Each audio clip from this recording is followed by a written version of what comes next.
Hello, this is Marisol Solarte-Erlacher, psychotherapist and consultant, and this is the Resilience and Resistance Podcast, a podcast about successful Black, Indigenous women of color who have overcome trauma and become resilient. Hi, Akasha. Hi, Marisol. How are you today? I am good. Thank you. Thank you for having me on this podcast. Yeah, I was actually going to thank you. I'm just so grateful that you took the time. I know how busy you are to be willing to sit with me and have a conversation. I would sit with you every day if you would allow. I would, girl. Trust me.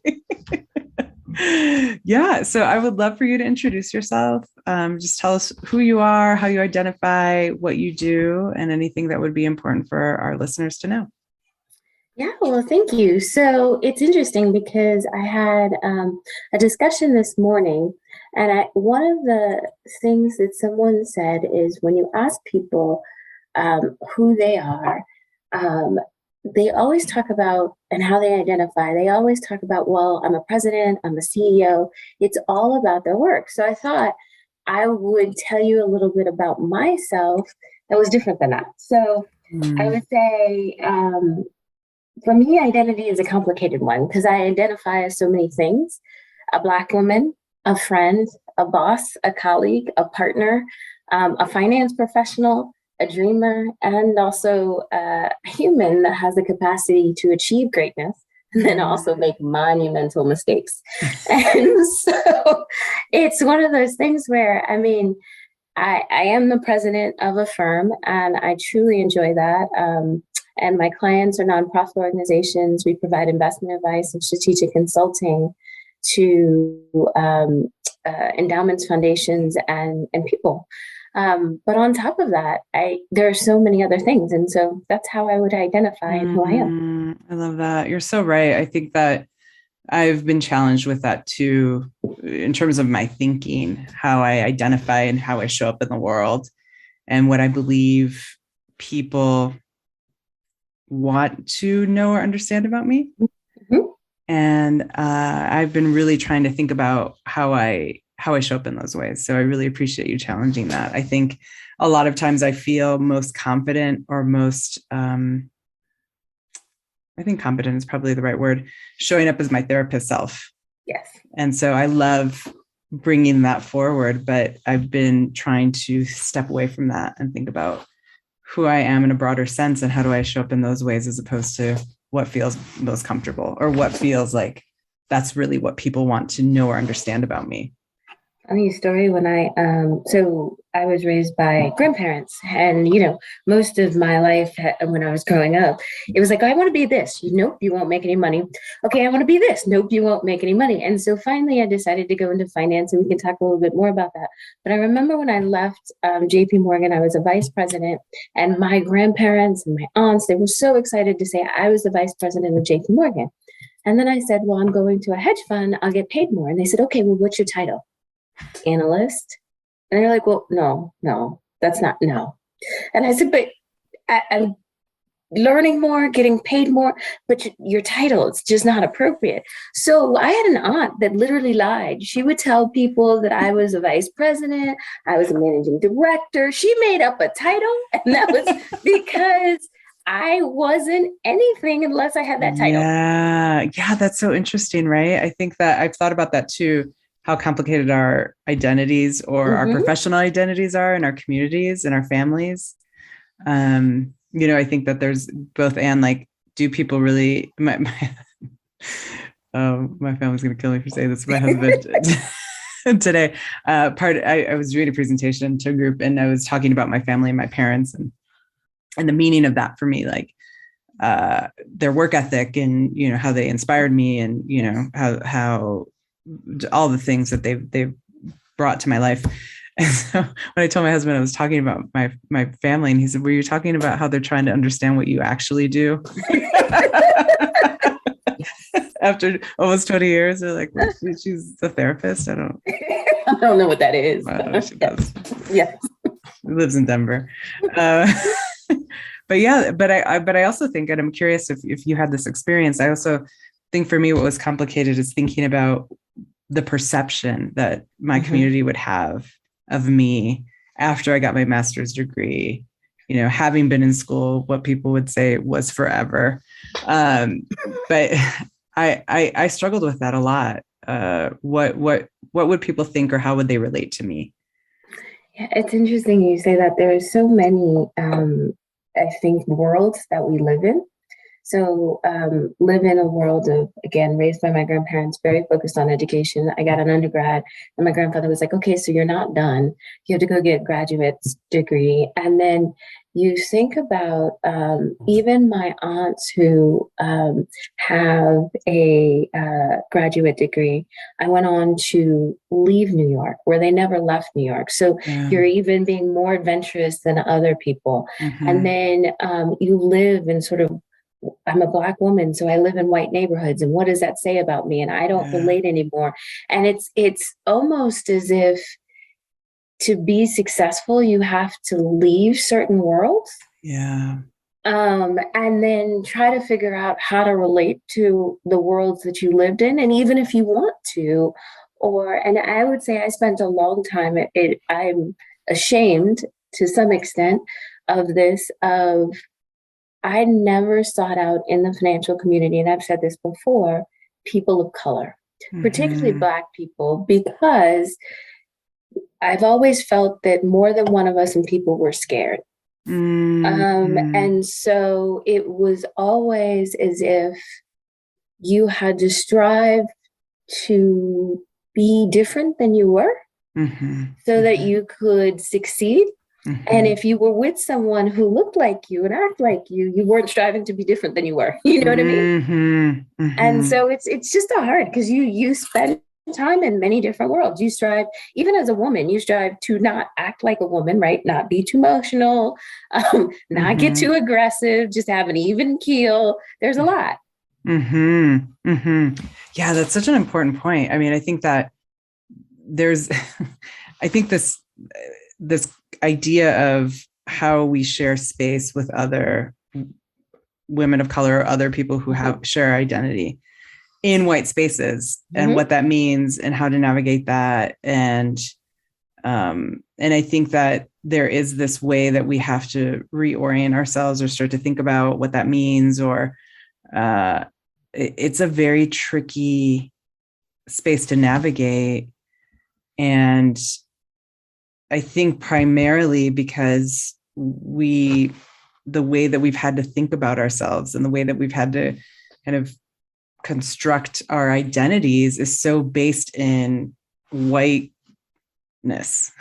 Oh, yes. Okay. And the way white people act. I've had people tell me, well, you're not really Black. I'm sorry, I don't know really what that means. But for them, it kind of meant I don't act like a Black person, so I'm not really Black. And it's just, what does a Black person? Okay, there's a lot there. And sometimes you're just like, I'm just going to walk away from that one. I'm just going to walk away from that one. And sometimes I engage, but it's how do you navigate in white spaces? And do you navigate where you act more like there is a set of norms that are in white spaces. And if you follow all of those norms, then you're not seen as threatening, you're not seen as something different, etc. Yeah. And how do we start to shift those perspectives, which I think is, that's like a whole other thing. I mean, that's like a longer podcast that we need to have together. We need like a whole group to have that conversation. But I think, this idea of like acting whiteness, us having to navigate certain spaces, and people's perception of that is so limiting in terms of how people are able to just accept their own identities, right? Like I think about this in the Latinx community a lot. I think there are different metrics about what identity means and if you are enough.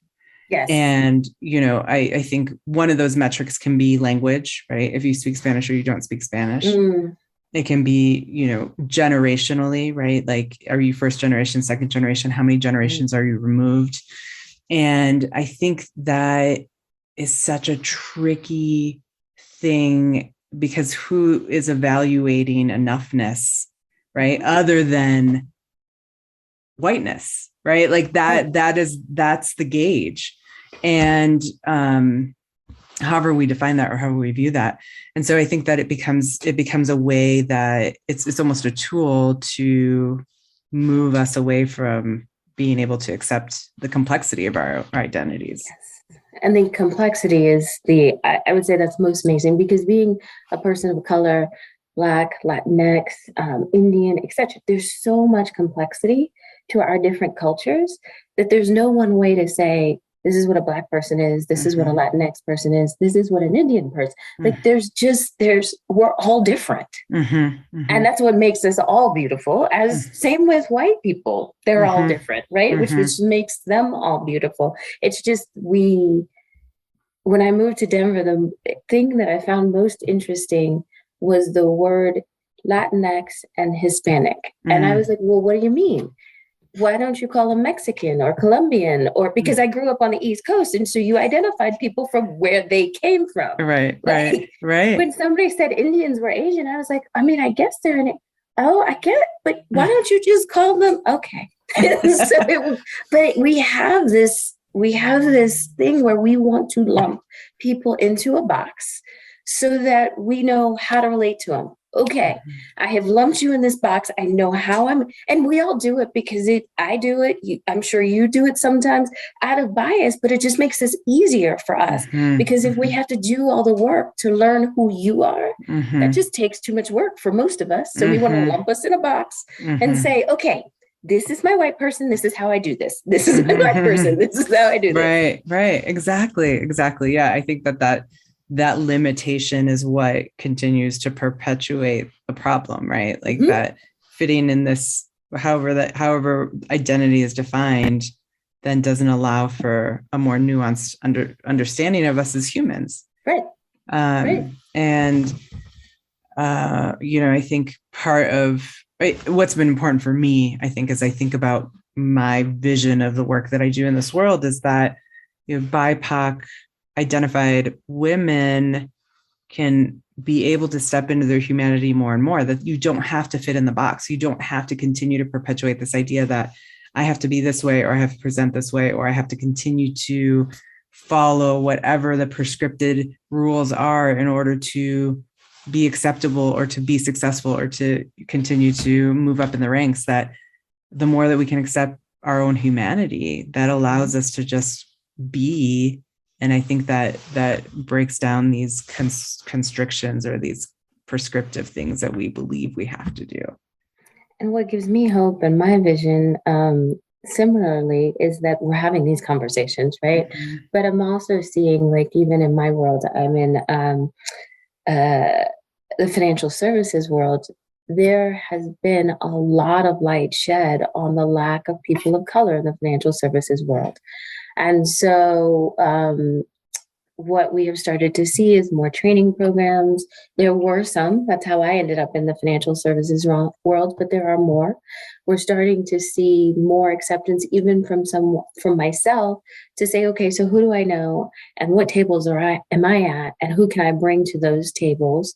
And starting to create those networks, which I think we were scared to have in the past. But creating those so that we can then show, because we've all been successful and all figured out how to navigate, and how we all navigate is going to be different. But at least if we can bring someone to the table that wasn't there before, I think we have a chance. And it's also the great work that people of color are doing. That's one of the things that I'm super passionate about, is how do you use your dollars, right? Like, do you use your dollars to think about women and people of color? And I found this so cute today. My team, we're having a lunch, and then we have a retreat because we still work remotely. And my team is like, okay, we want to get little treats. Do you have any women of color businesses that we can use? Okay, I can do that. And so, but, I mean, they're just, the more you say it, the more people understand. Yeah, I would love to as you were talking, what struck me, and this is something that I was talking about in this presentation that I gave today, apparently I'm going to keep bringing up this presentation that I gave today. But one of the things that I talked about was specifically for Black and Brown communities is this idea of how we continue to build our networks, right? Like there is this way that there becomes these for businesses, small businesses or BIPOC owned businesses where the barrier or the limitation that is reached is really about the lack of support and the networks that we have. And so so much of what I think about and I try to live in my own life is how do we continue to build and cultivate those networks in order to continue to provide that support. Right. And just like you're saying, it's about bringing people to the table. And then how do we continue to build those capacities so that we can, help break some of those limitations?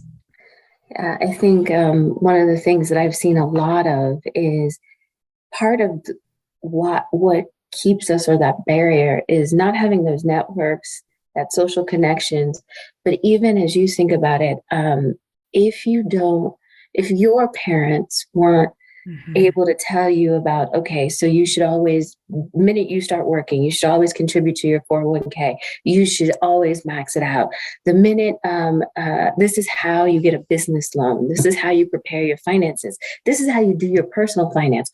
All of those things that people with connections and that are more privileged have growing up, you end up with this deficit that you didn't even know you had. And so what are the networks that we can have? What are the programs that we have that can help build that deficit?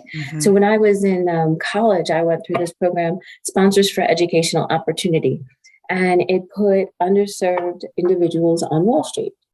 And so I decided I wanted to be the next Richard Gere from Pretty Woman, but we could go into that in a different time. And so they said, okay, I applied, wrote this essay about Richard Gere, by the way, and I got in. And so they put me in as a summer person at Blackstone. I sat across from Pete Sportsman at the desk, and I am there. And what I will tell you is, while my grandma did take me to Talbert's so I could have a suit, I mean, I don't think my Talbert suit looked like any of the other analysts that, came from Harvard for the summer. But I remember coming home at 3 a.m, and my grandmother is like, I don't understand this job. This is child labor. I don't think you can do this. And I'm, of course, like, I need to take a shower because they're picking me up at 7. Can we have this discussion at 7 a.m. when they're picking me up? But I had mentors and network to say, is this normal? Yes. Okay, so you're going to have to work more than most people, but the normal job is 80 to 90 hours a week. You will not sleep this summer. This is how you answer emails. This is how you dress. This is how you show up. I still laugh because I wore these significantly high heels that I could barely walk in, but that's how I was told to show up. Anyway, we've all done it. Basically.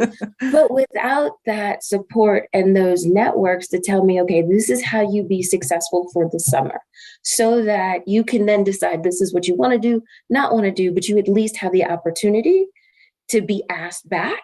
That was very helpful. And if it was up to just having my family to tell me, I would have never made it.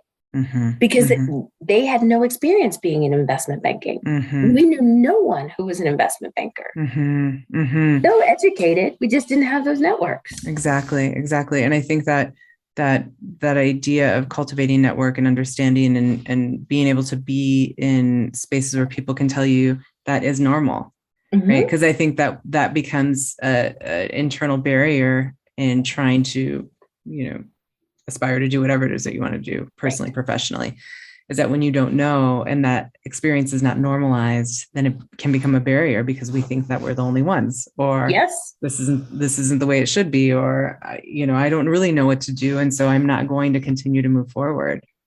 Yeah. And so I think that's so valuable to have those spaces where you can actually talk about that. I mean, I think even now, I think about our time doing vision boarding and, all of us are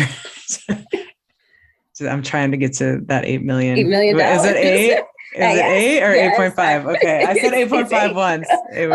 Well, there you go. That's your number. That is your number. But I think just even, as we were all talking and just thinking about, and, all of us, I think, would in our own ways would say that we found success in our professional lives. But I think there were ways that we're having conversations where it was like, here's a thing that I'm curious about, or a deficit, or things that I want to do more. And then how do we collectively try to help each other do that? Where I think those are the things that help you break those barriers, Yes. both externally and internally. Yes. And I've also, one of the things just to take it back to sort of what I was thinking about when preparing for this podcast and some of my experiences. So I remember there was a time in my life, particularly when I graduated from business school, working on Wall Street, and I was just angry. Felt like I was fighting an uphill battle, and I was angry all of the time. Yeah. So much so I did Muay Thai so that I could hit things on a daily basis because it helped. But one of the things I did thereafter is I went to yoga school. And the most important thing was to realize I can't change others, but I can change my reaction and my thoughts. Mm-hmm. And that is, it's like you're going to transform yourself to think about how do you see things? How do you change your reaction to things? So even still, in the face of a lot of times, I know it is blatant racism, blatant microaggressions, whatever, I live with giving people the benefit of the doubt. Like, so you clearly had no idea how this sounds, right? And for some people, I will take them to task on it. And some people, when you're 80 years old, I'm like, yep, that ship has sailed, right? That ship has sailed, all right. But it's a hard one, because I think no matter what we do, we have to realize that we're all different. We're all learning. Funny story. People, when I went curly, people wanted to have natural hair. People wanted to touch my hair. Drove me insane. I was like, why do people want to touch my hair? Kelly and I go to France for a vacation. We're in a museum, a smaller museum. There is a white woman.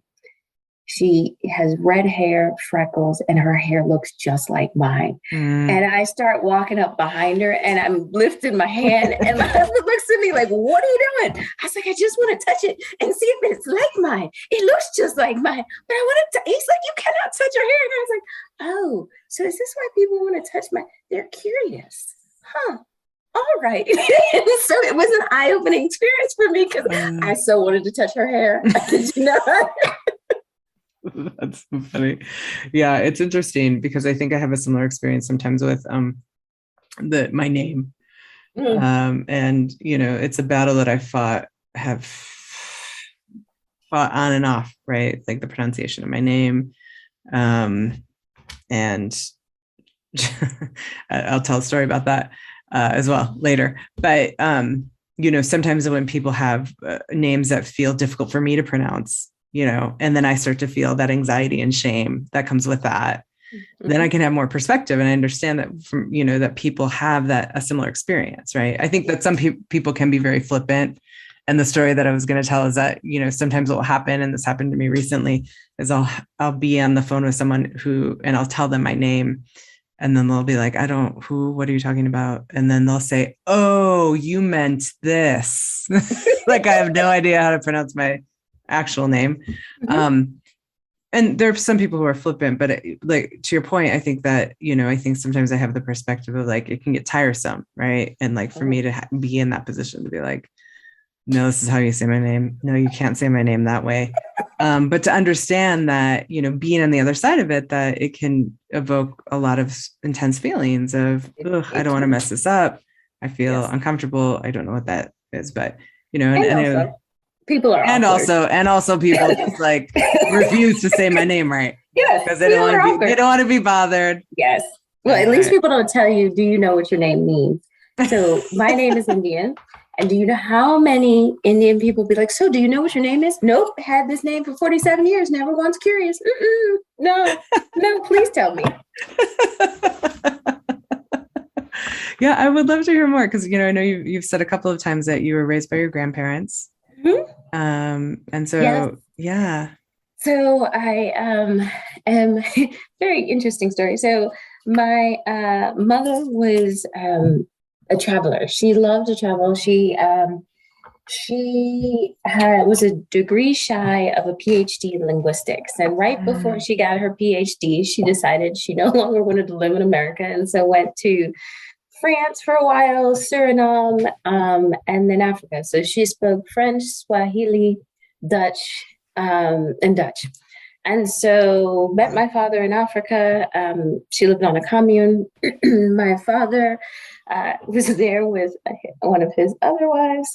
We're not going to talk about how many he had. I'm not even quite sure he was married to all of them, but that's neither here nor there, with one of his other children, who was my brother at the time. And they meet. Of course, 9 months later comes Akasha. And but 3 months before I became Akasha in the US, because my mother left Africa, is because my mother's best friend, again, not funny, who lived on a commune with her, had her daughter, who is 2 months older than me. So long story short, my mom got a little upset. Went back home. A little bit. Just a little bit. Just a little bit. And went back to America. And just because she had a degree short of a PhD, she did not have a job. She had left her job, her career, and she was going to be a teacher. And so she moved in with my grandparents. Long story short, my mother was never really meant to be a mother, let's just say. And so somewhere around 2, my grandmother was like, okay, you do not need that child. And so I came to live with my grandparents and was raised by my grandparents from the age of 2 till I graduated from college. At 15, my mother came to live with us because we had to go find her in a homeless shelter. So she ended up homeless. So I actually like houses now because of that whole, when you go through therapy, you're like, why do I have this obsession with buying houses? You're like, oh, right. This is based in my childhood. Yes, this is based in my childhood. That's most of my therapy. Basically. Yes. Well, it's funny because when people are like, well, why don't you have children? Because I didn't want a child in therapy going, well, my mama did. I just couldn't handle it. So I was raised by my grandparents, which was great.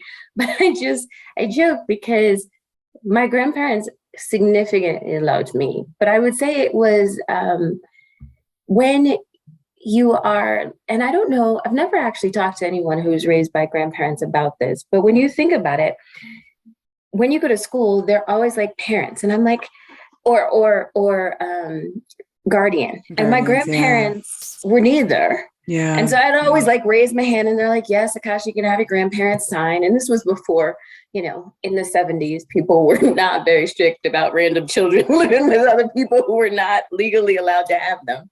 But the one thing that always struck me later in life was I never felt chosen, right? Because my grandparents took me, they didn't choose to have me. Like they chose to have their 3 kids. They made a conscious decision to have their 3 kids. They ended up with me.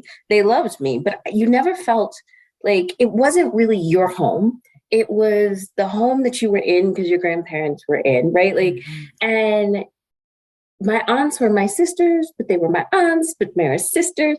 There was for a longest time, because my grandparents looked very young. For the longest time, everybody in church thought I was their late in life child.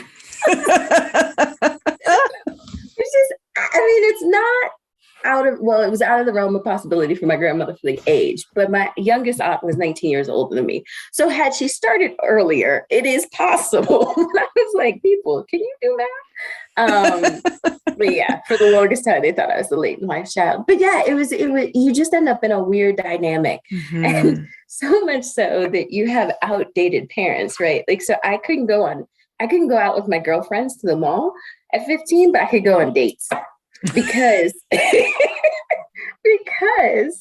if you go to the mall with a bunch of girls, the boys will mess with you. But if you go on a date with a boy, you're protected. I'm like, only if you choose the right boy. It's like, we're going to have to do some education later, after I am not a teenager. Yeah. Oh, wow. But no, they were great. And they instilled education in me. I absolutely, if you ever ask me who is the most influential person in my life, it would be my grandfather. However, he was the devil's spawn when I was a teenager, and I think I was the Antichrist. Like, we loved each other when I was little, and then as teenagers, we hated it. Like, I was so bad. I went to college, and I remember calling them, "I'm not coming home until you get therapy." They're like, "I guess you're never coming home again." Wow, I love that you would say that. Yeah, I did. I was not the nicest kid sometimes, but no, they were amazing. I didn't want to go to college. I was going to be a hairdresser, which is hilarious because I hate doing my hair. But I was going to be a hairdresser. My hairdresser always had people in there. She had money. She had a car. Right? Because again, I grew up in what was the term, the ghetto at the time. We had money because we lived in the whole house, not half of the house. Right? Yeah. Yeah, but it was a Black neighborhood. You never really were like, oh, so-and-so's driving. It just never, none of that occurred to me. Like, she could pay her bills. She had cute boyfriends. And she had different color hair. So I was going to be, till I again saw a pretty woman in Richard Gere, and then I was going to be Richard Gere. But I love this progression. But yeah, he said to me that I was so blessed because I'm a legacy, and know what you never really think that you'd be a legacy in the Black community. But my grandfather went to Clark Atlanta University. My aunt and uncle did, their kids. And my grandfather, I think he might have been on the board. And I was like, I'm not going to college. He's like, yes, you are. So he called up. He's like, I'm sending my grandchild. And he gave me this application, which I literally think said, check this. No, I had really good grades. Like, I went to good schools. I had really good grades. So it wasn't like they took some wayward child. Right. But and they sent me. And at one point I said I wanted to go to NYU, and they were like, we can't afford that. And I'm like, I don't really understand what this "we can't afford" thing means, but that does not sound good. So I went to Clark Atlanta University, and and you learn so much by going to a historically Black college. Like, because I grew up in a Black neighborhood, but all my schools were majority white. So all the Black people hung out together, all the Hispanic people hung out together. It was kind of like you had cliques. Now, some of the cliques overlapped, but the cliques with the whites and the Blacks never really overlapped. And you learned I learned how to actually make friends in college, go to a historically Black school, because until then you made friends with people because they were Black. Right. Yeah. So you learn so much. Yeah. Yeah. No, that makes absolute sense. It's like, I think about how the pool is different, right? So then it's a different way of being able to, you have choices. You have choices. Right. Which the other thing about that pool is, so I went to college thinking I was like, well, I'm kind of cool. I look good. You get to college, you see all these Black people, and there are some gorgeous Black. You're like, ooh, I thought I was an A. I'm like a solid B, maybe a B minus. And then you're like, oh, am I cool? I'm not cool. I'm actually a nerd. Wait, I was a cool nerd. There's so many things you think about yourself, and you get there. And there's also the perspective of there were wealthy Black. I'm like, they're wealthy Black people. Okay. And you're not on the what was the show, Moving On Up? The Jeffersons. You're not on the Jeffersons, right? Like, you learn so many different things. You just get perspective I didn't have before. And so it was amazing. Yeah, I can imagine. I've thought about that too, in terms of, how collectively to be in a space where it feels like you are able to be at ease, understand yourself in a different way. You know, I think that for in the Latinx community, I think there are ways that like we've been able to, you know, obviously we don't have colleges or universities in that way, but I think in terms of, I think you should start them. That should be your next thing. That should be my next thing. Could you imagine me trying to do that? I'm going to do, you know, what's so funny as you say that, one of my goals was to, because I strongly believe in community colleges. And so one of my goals was to like do some work with a community college. Maybe that's my next, maybe I need to do something else. I believe in that. I believe in that. I mean, education is amazing. It'll get you so many places. But education without, now particularly without purpose and without connections and that those social networks, it's really hard. Yeah.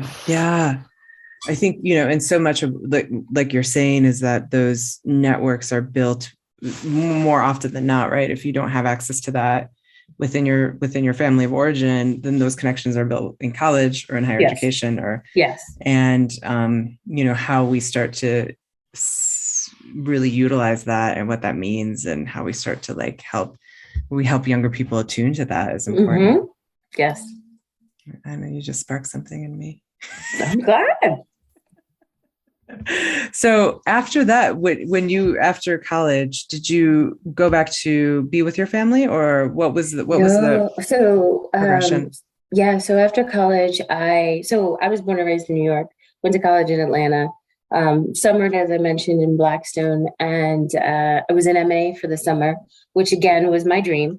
I helped buy a company. Or sell a company. I can't remember. It's been so long, but I did one of the two with a company. And what I realized is I really loved finance, but there were so many different pockets of finance, because the other thing that this program did is it brought together, I think once a week on Saturdays, it brought together everybody in the class. So you had a class at different organizations. Some were at JP Morgan, some were at Morgan Stanley, some doing structured finance, different things. And what I realized is there was so much I didn't know. So I wanted to do a rotational program. And I ended up going to Texas to Enron. To its rotational program, which was amazing. And so for the first year, I did risk management, which sounds funny, but because, you know, they went bankrupt. But the second year, I did project finance in South America. And that was the biggest sort of first step in my learning journey. One, I never traveled internationally, if you don't count the Jamaica or like a cruise ship.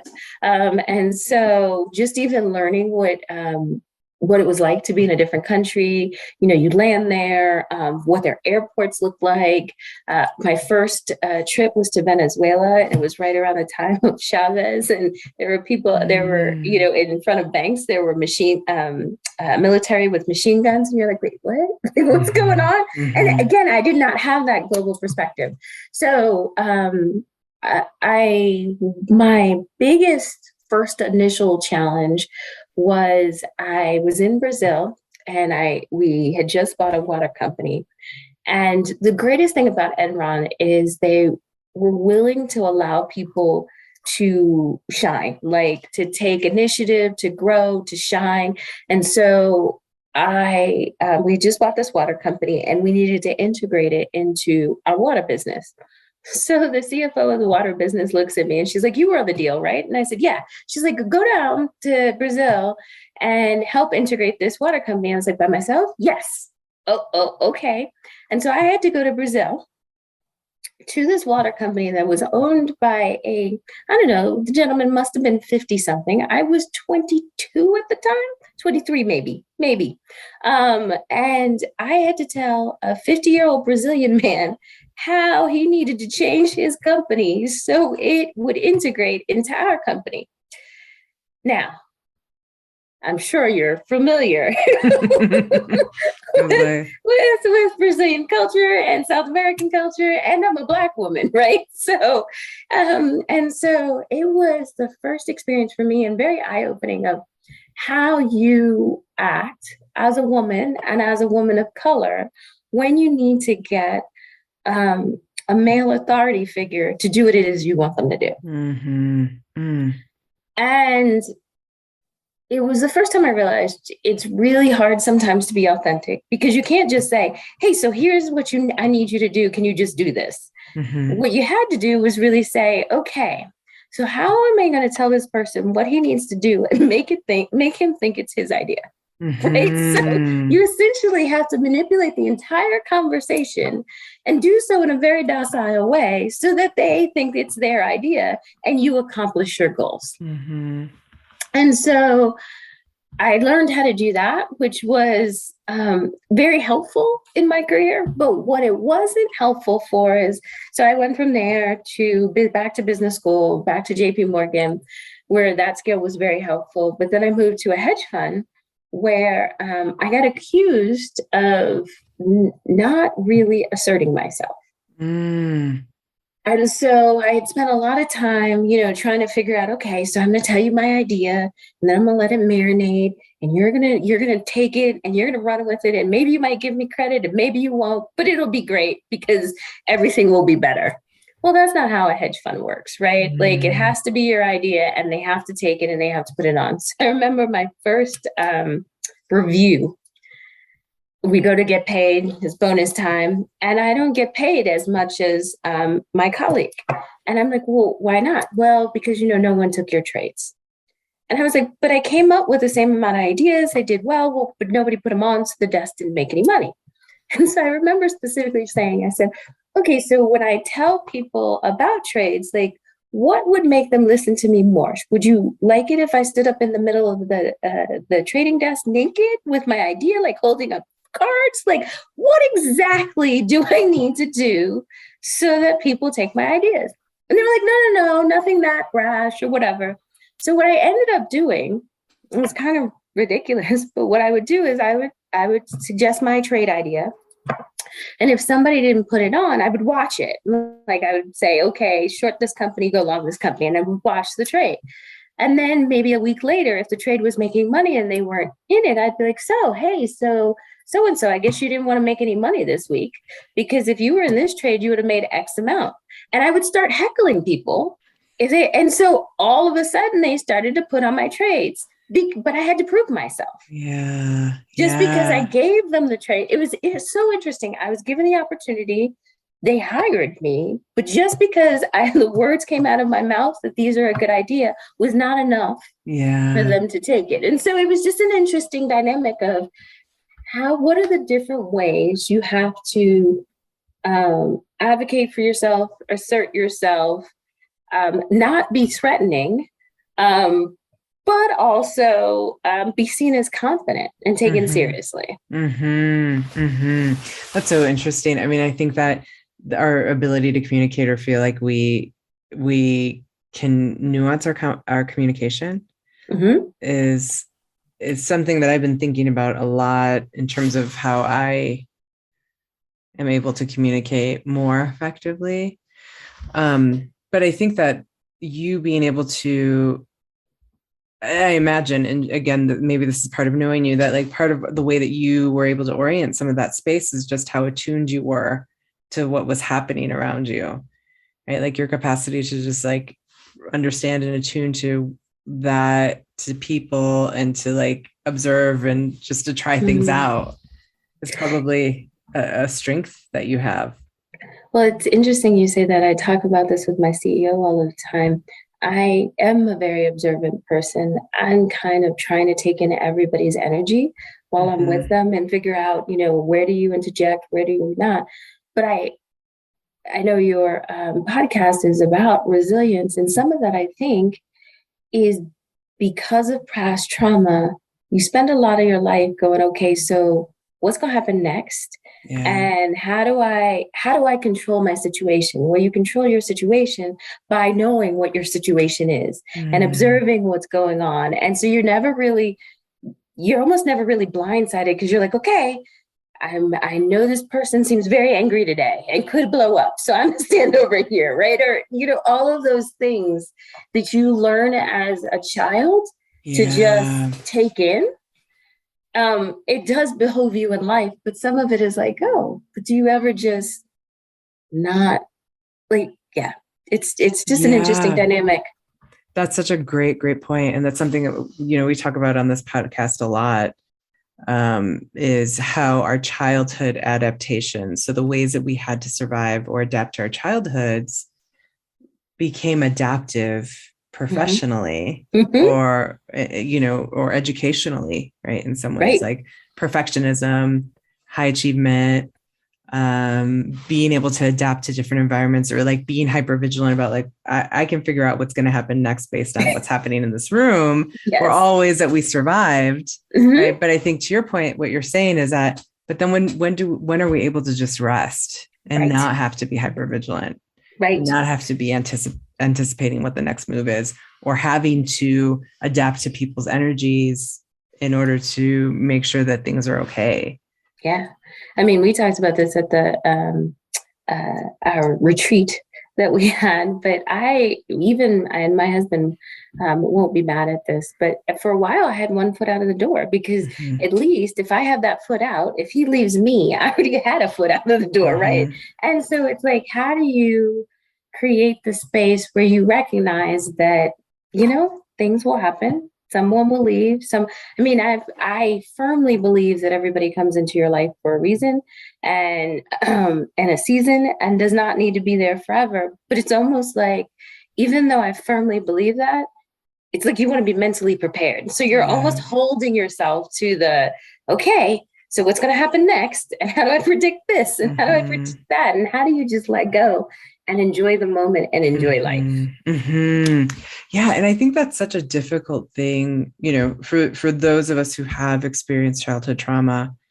And I think specifically for, BIPOC women, I think there's a way that allowing ourselves to rest, allowing ourselves to experience joy, to be nourished, to be nurtured, to feel safe, all of those things feel risky, right? Mm-hmm. Because we don't, part of that space of adaptation is, I know how to do that.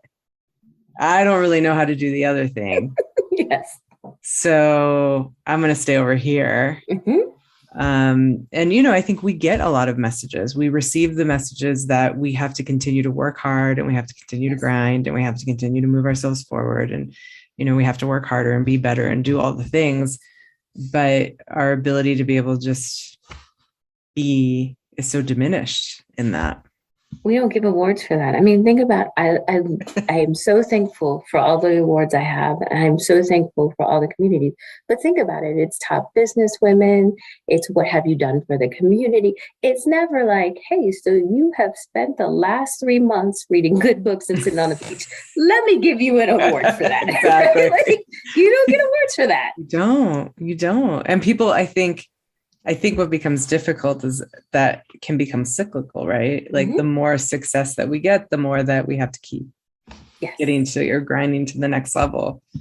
And I think we don't recognize what it means to just give ourselves rest, or if we're taking care of ourselves, like, maybe you could take some time away. You don't have to grind as much.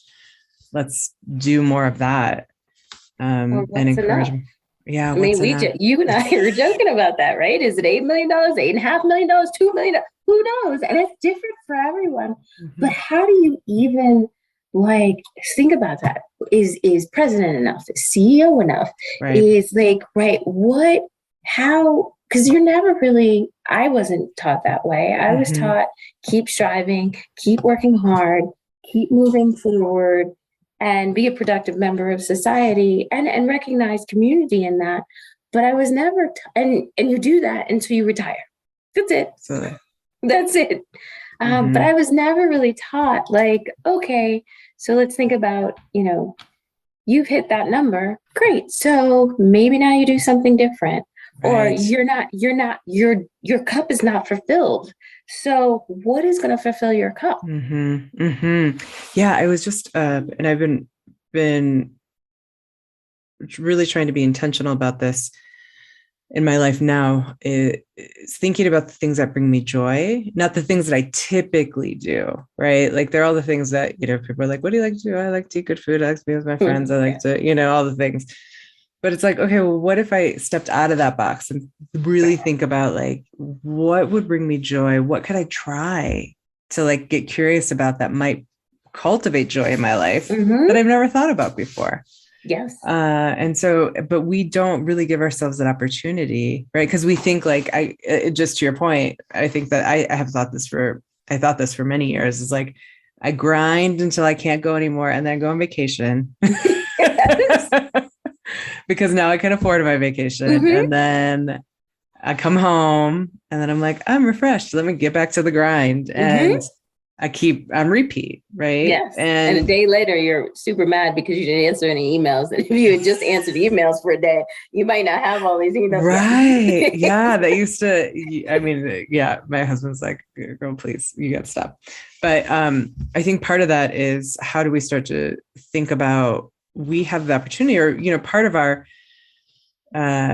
resistance to those systemic pressures is cultivating joy in our lives in a different way. And, I think maybe being intentional about giving ourselves accolades for doing that. Like you gave yourself an opportunity to rest, or you gave yourself an opportunity to like not be in the grind, and that's okay. Yeah. And reframing things. I was telling somebody the other day. So I was sitting in bed with my husband and we were just talking, and I was like, he's so cute. And this is just so nice. And we're having this connection. And it's super, he's going to die tomorrow. I was like, what is wrong with you? I'm like, I know, I was present and in the moment. And I was like, oh, I'm present in the moment. What does this mean? Yeah. It just means present in the moment, Akasha. It just means this, you need to do this more because this brings you joy, being present in the moment. But it's just funny how you're like, something's going to happen. I know that trauma response just gets right in there. Like... right. Yeah. No. And I'm going to have to explain the $8 million thing, because people are going to be like, $8 million? I started it. I can explain it. So, yes, please do. So we were having a conversation for a while about how money does not bring happiness, and how everybody's working for money, but it doesn't bring happiness. And so I'm doing my vision board and I'm looking at money, because I'm like, well, no, it doesn't bring happiness, but how do you decide how much is enough? So funny enough, doing a vision board, I find an article that says 8 million is enough. And most people who have 8 million or more don't complain about not having enough money. And most people who have 8 million or less are always talking about money, up to about $75,000. If you have $75,000, you're fine. So somewhere between $75,000 and 8 million. 8 million. So the question we ask ourselves is, before you make a purchase, is this going to get me to my $8 million? Yes. Because that's where you find happiness. That is where you find happiness. But the funny thing about that is 9 times out of 10, we make purchases, or a lot of purchases. For me, we decided to drink less. And I just realized how many things I do to find joy, because I refuse to look in myself to find joy, right? Like, oh, I'm going to buy this new dress so that when I go out, everybody's going to look at me and think that I'm a great dresser or whatever. Nobody remembers what I wear, right? Like nobody remembers at all what I wear. But of course, that is going to bring me joy. Or, that drink after work because you had a hard day, that's going to bring you joy. No, it's not. It's just, it's one of those, it's like eating. All of it is little crutches we create. And so just even having that, is this going to bring me $8 million? Now, I did buy 2 dresses, so I can't say anything, but at least gives you a pause to. Sometimes you ask that, not all the time. Sometimes you just just gloss over that question altogether. Yeah, you're like, what, 8 million? I'm never going to say $8 million. I'm going to buy this expensive thing right now. But to that point, I think a conversation that came up a lot for us in that time was, or a conversation that was spurred on by people's visions for themselves and for their lives. It was about creating wealth, about becoming more financially savvy, about feeling more competent around money, about, making investments, like all those things. And I'm curious, just in terms of, your work and, just being in that space, what do you believe are the limitations specifically for BIPOC women around money and wealth and creating wealth for themselves? Oh, great question. So I think it's a number of things. One, I think first we don't talk about it, right? So just not even having the space to discuss, okay, how do I invest? What should I do? And we don't talk about it at an early enough age. For a lot of us, we haven't had parents who were wealthy. So just don't even understand, like, how do you build wealth? And for most people, you build wealth through your work, or you created a business and you sold it, right? But 9 times out of 10, for the average person, you create wealth by, you go to work every day and then you save that money that you go to work every day, and it grows over time in the investment markets. That's how people build wealth. And then maybe you buy a house and you sell your house for more, but again, you have to find another place to live. So it's a whole dynamic there. I think the impediment really is just the networks, the not understanding of what it is you're supposed to do, how to do it, and the willingness to ask. Because even it's not even BIPOC women, people are scared to ask about money or to talk about money. For some reason, money became a significantly taboo thing, even though we see it splashed all over TV. No one wants to talk about how much money they have or don't have, because it always comes from a place of scarcity, or it always comes from a place of, I am not enough, so I'm not going to talk about it. And so there's that. And then also women of color, particularly who start businesses, do not have the access to capital that other entrepreneurs have. And without that access to capital, their businesses don't grow and they don't become wealthier. So all of those play into it. And it's a virtuous cycle. Whereas in everyone I tell, we as women will get together and we'll talk about everything under the sun, but we will not talk about money. Yes, it's so true. It's so true. I think it, like you said, it becomes so symbolic. Money becomes so symbolic for so many other things, right? It's not just about a thing or it's so tied to identity, worth, value, shame. There's so much that can come up, and so our ability to even just have conversations to like get access to knowledge or understanding is so limited, and so we just stay stuck. We stay stuck and we don't ask. Like, I found once I was getting paid less than my male counterpart. Only reason is because, well, one, I didn't ask for more, so they didn't pay me more. And I wouldn't have known had I not had the conversation. And men are more than willing to have the conversation, like more than willing. But women will just hide in the corner and be like, well, they'll pay me what I'm worth. No, they won't. No, they won't. No, and I think that becomes so important in terms of how we start to understand our own value and how we ask for what we're worth, which is really challenging. I know for my profession, I'm someone who has to like actually, I'm providing a service and people are paying for that service, and I am the one who values or sets the value of that service. Yes. And having to speak that constantly and having to like work out like what is the service that I'm providing actually worth?